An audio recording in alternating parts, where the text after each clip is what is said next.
Hello and welcome to State Matters. I'm your host, Matt Muratore. Today we'll be discussing your property tax bill and how it's developed. We have two guests joining me today for that discussion. My first guest is a longtime town meeting member from Precinct 15 and the spouse of one of our selectmen.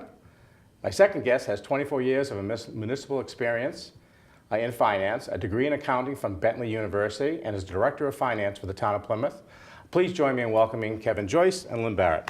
Thanks very much for both joining me today. Appreciate that. Appreciate to be here. Thank you. So we always start out our show by just talking a little bit about who our guests are. So Lynne, we'll start with ladies first. Tell us a little about who Lynne Barrett is. Well, I'm the Director of Finance for the town of Plymouth. I've been here for about 9 years. I have in total 24 years of experience in municipal finance. I've worked in 4 communities in the Commonwealth of Massachusetts. And I live in Bridgewater with my husband and my family. Great. Man. And you do a great job in the town. Thank you. Great job. I was on the finance committee 15 years ago, and before you came, so I see a big difference from when you came to when it was like so. And Keven, how long have you been the town meeting member now? Almost 14 years. 14 years now. Yeah, I've lived in the town almost 14 years. Yeah. So I was elected right away when I came into town. When you first came into town, yeah. So. Yeah. And Lynn, I want to just say, I think you do a terrific job also. Matt had just alluded to past finance directors that this town has had, and I've watched that in my short time here, and we've had some problems in the past, and I think you do a terrific job. Yeah, Thank you. Absolutely, Thank you. Yeah. And you're from Boston? Born and raised in Jamaica Plain. Yeah, good for you. And my wife is from Rosendale. Yeah. So we're strong. And just so people know, your wife is the selectman. She is a Sheila newly Joyce. Elected selectman. Yes. Yes. Yeah. Right. Congratulations I'm now for that. the stepchild of hers, or the husband of the selectman, I guess. But she's doing a terrific job, and I'm very proud of her. Yeah, She's doing great. Yeah, that's great. So Keven, I was at a selectmen's meeting recently, beginning of the year, and we were there talking about the marijuana question, actually, but you came up with public comment. Tell people what you came up and you were talking about. What was it specifically about the? About the property tax. Well, the property tax bill just came out. Okay. And I was upset, as you know from that evening. I had just received my tax bill that day. Monday was the holiday, and Tuesday was Board of Selectmen. I believe I have that right. And I just received my bill, and it had gone up another $300 or $400. And I mentioned to all the selectmen at the time that in the last 8 years, our tax rate, property tax rate, has gone up nearly 70%, 69 point something percent. And that is astounding to me. And I don't know really why. And that's why I came to you and to Lynn to see if we could try to let the public in Plymouth know what's happening. Right. I was upset, as you know, and But I think it's a great point, as we said off the air before we started. You know, it's every time the tax bill comes out, I hear from my neighbors as well. I mean, nobody likes paying taxes, but when it goes up, it's hard to explain to people the reason it goes up and why it goes up and what you can or can't do about it. Right. So Lynn, let's turn it to you now. First of all, let's talk about your department. You're the Director of Finance, but you have a lot of layers to that. Yeah, the Director of Finance oversees the assessing department, the Treasurer Collector's Office, the accounting office, and information technology. And it's the assessor's office who actually calculates the value of someone's home.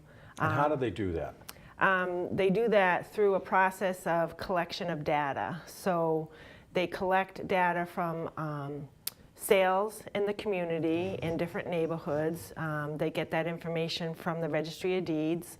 They collect that information. They what time frame do they collect that information? Over a few months, over a year? Over a year. Over a year, so okay. for example, for the tax rate for fiscal 2017, Okay. the sales that they use to determine value in the community are the sales from January 1st, 2015 to December 31st, 2015. So it's almost 2 years old, okay. The sales data that they use to determine value for 2017. Now, and this show is it's obviously called State Matters. It's why does the state matter in something that goes on in the community? So what's the state's involvement? Is that a state regulation? That's the way it works? Yes, Okay. everything that we do in municipal finance is determined from the statutes. There's Okay. a book that we use, municipal finance laws, and the Chapter 59 is the law that the assessors use to determine how they do their process and how they determine value. They're given tools, we use tools. Their software that they use is a tool that they use to gather all that information, and different sales in different neighborhoods would determine value of that neighborhood if there are similar homes and that kind of thing. And then each property has a data record in the assessor's office that says what the size of the property is, what the condition of the home is, if their kitchen is good versus excellent or something with regards to if they have granite countertops versus Formica or something like that. So they collect all kinds of data and use that information to determine value to then establish a tax rate. Okay. And what at the time, then, what was the total value, the assessed value for the town of Plymouth? The total for that year? assessed value for 2017 is almost $9.5 billion. Okay. All right. And that's overall for all residential, commercial, personal property, all value within the community. So it includes condos, single-family homes, two-family, four families, all types of commercial properties. So the total value of the town is almost $9.5 billion. And in your 9 years here, has it been steadily going up every year? Yes. It does. Yeah. And Actually, in 2008, it went down because when the economy went That's right. down, the values, because it's based on sales. You're right. So if sales of homes start to go down, then the values get, Okay. sort of the data is used in that year to determine what the values would be for the homes. so one thing we hear about all the time is the Pine Hills. The Pine Hills, even during the bad times, they were still building homes. And it's probably... And selling homes. And selling homes, yeah. And so it's probably safe to say that the valuation of the homes in the Pine Hills is probably the most expensive in the area? Or the highest assessed value in the area? I mean, I don't have the information Yeah. in front of me, so I'd need to look at all of the communities, but What's the average home sell for in there, Kevin, do you know? It's between about 500,000. Oh, probably, yeah. Give or so it's take. probably, yeah. And the average home in Plymouth is what, 310? 322,000. 322,000, yeah, so it is a higher value. That's yeah. the average. The median is about 275,000. Okay, Yeah. okay. So tell us then how then so you have the valuation. So then how is the tax rate then developed at that point? What happens at that point is during the year, you have town meeting, and you have the annual town meeting, and then you have the fall town meeting. So you have all of the budgets and costs that town meeting has approved, and we look at all of the different revenues that we need to raise to actually support that budget. We look at how much we're getting in for state aid, which comes on our cherry sheet. We usually get that in June. We look at all the local receipts that we can raise on our own, like, for example, motor vehicle excise, licenses and permits. Take all of that into consideration. We have a lot of other available funds that we use also for specific purposes for the budget. So we subtract all of those off of what we need to raise, and that comes up with what we need to raise for our tax levy. And the tax levy represents real estate and personal property taxes from all the homes and businesses in the community. So in December, Ann's putting together all of the value information. And Ann Dunn is the town assessor? Ann Dunn, the Yep. town assessor, yep. She does all of the valuation information, and all of that gets submitted to DOR. They approve that. They have to approve So her. they have to certify the valuation of the Yes. assessed homes, okay. Yeah, okay. they certify And they do that everything. every year? They do it every year at tax rate setting purpose. It's tax rate setting time. And then every 5 years, they do what's called a revaluation of the community, where they look at her specific tools and techniques that she's using to gather all the data and determine value.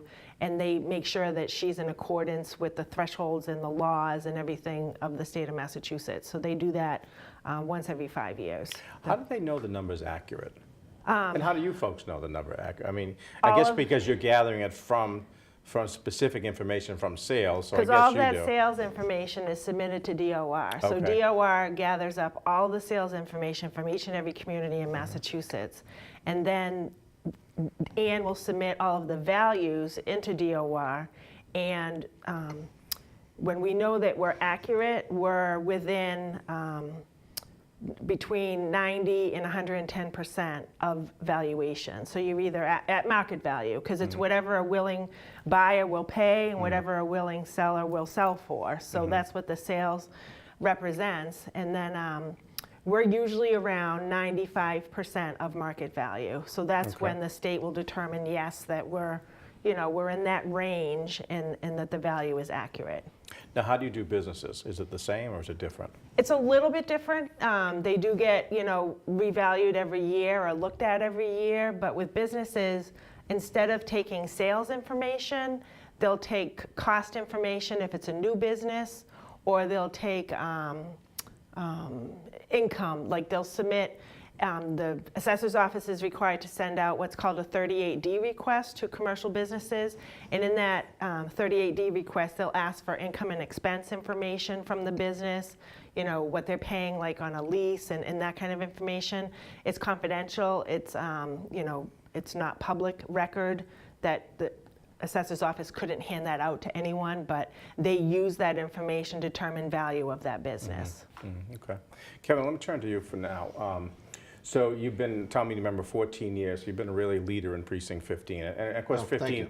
15 actually is more than just Pine Hills. It's Beaver Dam and some other Right. areas too. So what do you keep hearing from people that you represent about the tax rate? Well, what I've recently heard, especially with, again, January 1st came around, the new rate and the new tax rates came out.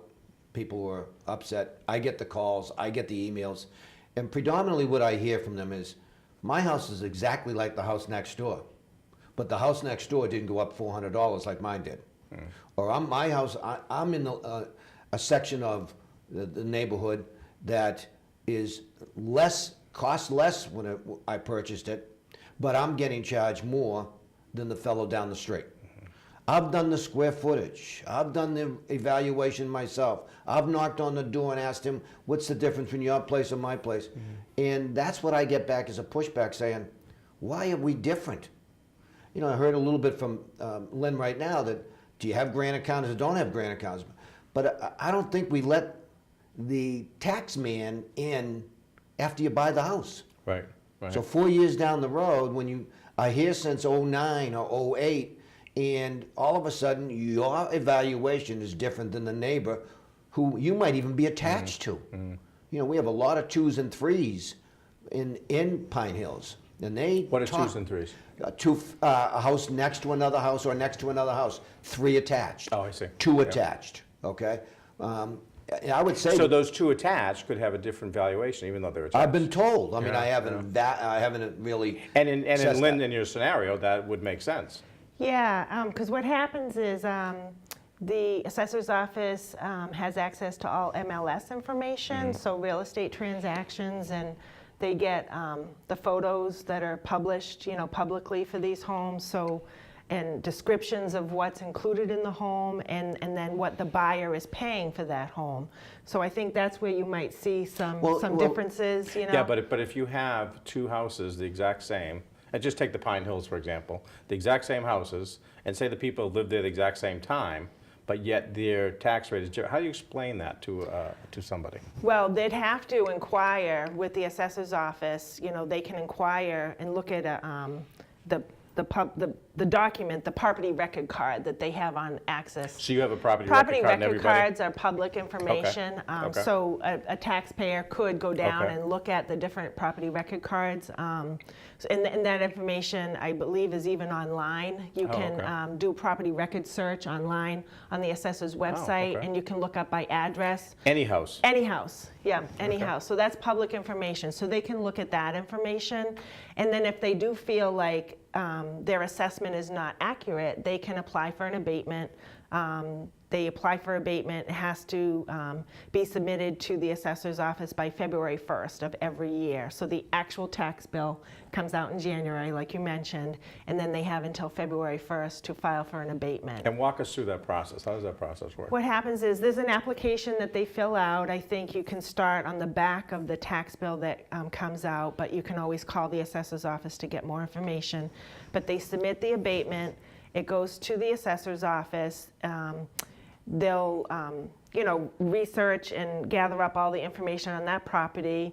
The Board of Assessors, who meets usually they'll meet almost weekly during abatement period time, because they have And what's the abatement period time? they have February to- they have 3 months from Okay. February 1st to respond to each taxpayer who has filed an abatement. Okay. So by May 1st, they have to respond to everybody? Yes, Yeah, okay, yes. So okay. they'll, and they may have you in, to review your information.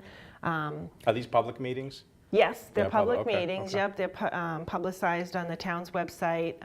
You can go, to the public, And to the does meeting. the taxpayer know if they are going to be on the agenda?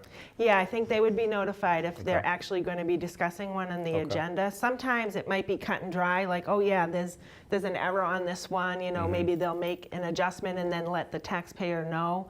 But then if there's more information that needs to be gathered, maybe they've done an appraisal on their home or appraisals of other homes or sales information that they think that they have that assessors didn't have for some reason. They'll need to, maybe provide information.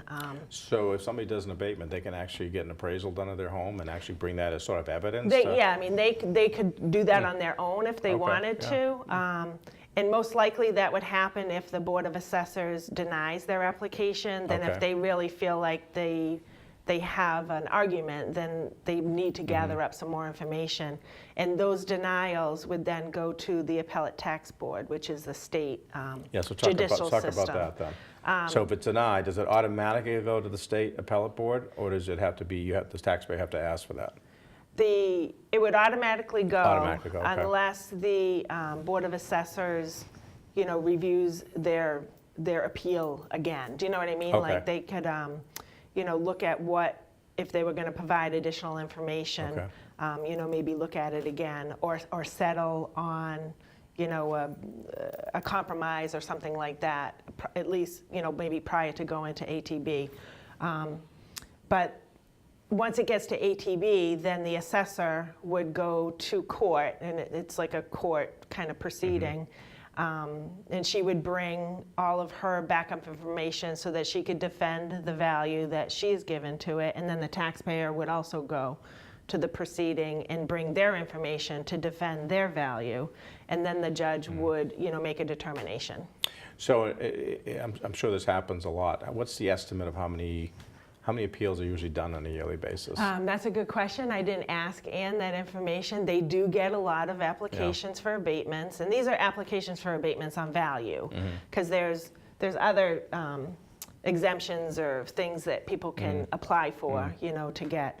But I'd have to find out. Yeah, I'm just curious because knowing now that you go back 2 years, you're looking 2 years, and now here we are, Yeah. January 2017, looking at a bill based on valuations from 2 years ago. Yeah. And we all know how the market has Well, a gone lot up. of times Ann will say, well, what do you think you can sell your house for? Can you sell your house for more than what we have it valued? And Yeah. if they say yes, then they really They don't lose, have yeah, an that's true. argument. They killed it. Yeah, So, yeah, I mean, that's true. I have sat in, Matt, Yeah. on several of the Oh, you've been assessors' to meetings. And I apologize. I should know that. Are there 3 assessors? There's Th- 5. there's There's five. 5. Okay, There's I should know this. There's hardly ever 5 there, but there is Okay, 5. okay. And I've sat in And several I know they're appointed by the select. just to yeah. see Yeah. what the process Yeah, is. so talk about the process. It's very of it. interesting. They Yeah. go through Mr. Jones, Mr. Smith, Mrs. So-and-so, and they have a file on everybody who has applied for abatement, and they've done their homework, what I see, and they review it and say, what's the difference, and along with the homeowner. What I had a question for Lynn on Well, that. let me just stick with Go that ahead, for 1 go minute. ahead. So continue with that line then. So in the times that you've gone, how many times have you really seen the board actually accept what the taxpayer is saying? Is it It's happen a about lot? 50-50. Okay, it Of is. my Okay. evaluation. All right. Okay. okay? Yeah. You know, my square footage is not as big as that other Yeah, person's square yeah, footage. yeah. Or that person has a 3-season porch. I never had a 3-season porch. But you Yeah. assess me at the same value. And when they bring that to the attention of the assessor, says, you're right. Because it's not an exact science that the state has set up to do this. It's really not. So it's good to educate people. Right. Doing an abatement is a good thing. One It's thing I probably a want, good thing. Yeah, go ahead. just Yeah. a question. Yeah, It is now what, January 20, February 1st. It's January This will be 28th, the- right? yes. January This will be 28th. shown starting February Yeah. 1st. But go Oh, ahead. okay. you're We're right. taping now, but go ahead. Well, the point is that I Well, don't that's think, when they're due, so. Yeah, right, I know. I don't believe it says anywhere on the bill you must file an I think abatement. it's on the by- back, she said. It's on It the is on, form. it's on the form in the On back? the back of Yeah. the form, yeah. Yeah. Good to know. Yeah, I want to yeah. bring that to the attention of, Yeah, you Yeah, might want to that's get it why out to people. There's a lot of important information on the back of the form. Show you of how the much bill, I so read my bill. It'll have it on there, yeah. Well, I think everyone gets so incensed when they see the bill itself. They might have ripped it up or something. Yeah. no, we don't rip them up. I know. Oh, no. So then, so that's a big part of it, obviously, is the assessed value. But then it's also about the tax, what else is being put on the tax rate from, the selectmen or town meeting, what they're approving. And so let's talk about the expenses that have been going on in the town of Plymouth as well, and how that kind of affects this whole thing. Yeah, I mean, like Kevin mentioned, the tax rate itself and how it's just gone up so dramatically. And I think what you have to look at is the value and the tax rate, because it's a function of your tax bill. And Plymouth has an average tax bill in the state of So Massachusetts. talk about what is the tax rate now? The tax rate Right. What's is $16.58 Okay. per thousand. Okay, and if you look at the South Shore Cape Cod, that's about average? We have an average bill. The actual, What does that mean? When you multiply the tax rate times the average family home, Oh, which okay, is okay, the got it. 322,000. Okay. So our tax bill average is approximately, it's a little over $5,000. I have the exact Okay, number in yeah, here, but I okay. don't want to flip through my papers. Yeah. And when you look at that average tax bill and compare it to other Massachusetts communities, we're about in the middle.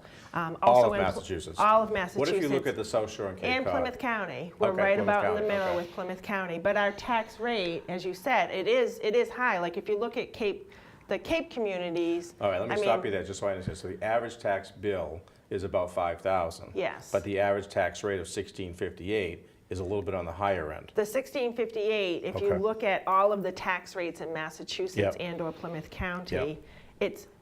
it appears to be on the higher end. Okay. Okay, but then you have to look at the value and then what the tax levy that they're raising in that community, because it's a function of all three So items. it's a function of the value of the homes, which we just talked about. But Right. what can you do? There's not much you can really do about the function of the value of the homes, unless the state steps in and somehow changes that formula somehow. Right. But if you're going back 2 years, it's hard to do that. So what can a city or town do to actually help offset that tax rate? If knowing the valuation is going to be high, what can a city or town actually do to try to not have it go any higher or try to lessen it? Well, what they can do is, one, I mean, they can cut the budget. That's a way of reducing their taxes by cutting the budget. Also, they can, reach out to their legislatures to try to get some more state aid, because I know in Plymouth, the state aid that we're getting, or that we got for 2017 is about the same level that we got 16 years ago. So we rely very heavily on our property taxes because the state aid has sort of gone down or leveled off. Our local receipts is another area where we try to find sources of revenue, but our local receipts only makes up probably about 10% of the And total what's pie of local revenues. receipts? Is that excise tax? Motor or- vehicle excise, Yeah. licenses and permits, investment income, fees from the different departments, and that kind of thing. Now, the governor always talks about the local aid going up every year. And I know we had this conversation last year. I was surprised when I talked to you that it really didn't go up for Plymouth. So next year, it looks. I think I saw the other day it's going up 5.28% or something for Yeah, I Plymouth. saw But how yeah. does that? But it still doesn't equate to. Well, what we do is we look at our cherry sheet money and our assessments. So on the cherry sheet, they have all the revenue that they're going to give us, but then they have what they're going to charge us for. So our assessments include our charter school assessment, it includes MBTA assessment, it includes GATRA, regional transportation assessment, includes a special education assessment, includes Plymouth County tax. There's a lot of assessments that we have to pay. So when you look at our net state aid, that's sort of how I look at it, is it may not necessarily be an increase. So have you looked at the projection for next fiscal year yet? Have you had a chance to look It at just popped in my email yeah. yesterday, so I I'll haven't be had a curious at chance. some point when you Yeah. do to see what that looks like. Yeah. Because I brought that back to the governor. I said, it's great that you talk about this, we're all getting great locally, but for the town of Plymouth, it doesnn't help. Right. And it's because of all these things that you talked about. Yeah. And maybe it's time that we start looking at some of these charges that we're getting, and how do we, how do we reduce them or get rid of them or something. Right. And I think we've been doing that, looking at the regional transit, the mosquito assessment, there's all kinds of them. I know some of the departments individually are looking at those to make sure that we're being charged correctly for services that we're receiving.